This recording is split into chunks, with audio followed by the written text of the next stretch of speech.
go. Family hugging Tom after that epic journey. Well, I'm glad to say Tom joins us now. Thank you for coming in, because you must be sore. The legs must be aching. Feeling it a bit, yes. What was it that made you decide you wanted to do this?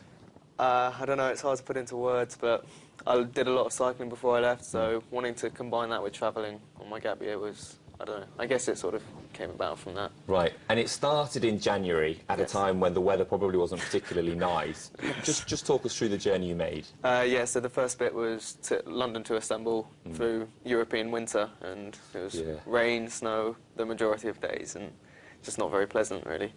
And then you kind of travelled on down. Did you have to avoid certain countries? So I flew over the Middle East, right, for obvious reasons. Yeah. So I flew to Mumbai, did both coasts of India, then Southeast Asia, so Burma, Thailand, Malaysia, Singapore, then Australia, New Zealand, the US and Canada, and then final bit back up from Lisbon to London. We saw your mum there hugging you in that little video. At what point did you say to her, I'm just going to go and do this? I was 17 at the time, and she said, oh, you've got to start thinking about what you want to do for your gap year. And I said, well, I've actually sort of got this idea. I think I might cycle around the world. Right.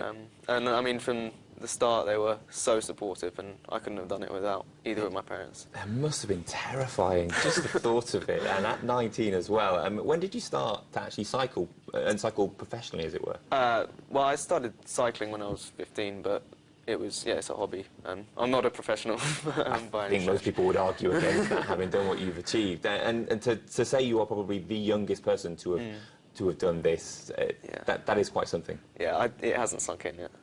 I think it might be a while before it does. There was a cause behind it as well. You didn't just do it for a gap year. Just talk us about the charity side. So there are 3 charities, so Sahana Research Fund, Prostate Cancer UK, and Carney's Community. So Sahana Research Fund, it goes towards researching a cure for a really nasty skin condition called recessive dystrophic epidermolysis bullosa. Oh, I'm glad you said that one. Yeah. And I met Sahana herself, who suffers from the condition, and it's just amazing, well, terrible what she goes through, but, you know, I've had a really hard 7 months, and she puts up with it her whole life, so she's an inspirational character, she really is. And then Carney's Community, which is a local one to me. I've been very lucky to have this opportunity to do what I've done. And it helps underprivileged youngsters in the community, so it's nice to be able to give something back to, you know, those people who don't get the opportunity that I do. And you've raised a substantial amount of money. I think it's closing in on £60,000. Closing in on 60, which is incredible. Yeah. Just talk us through the emu.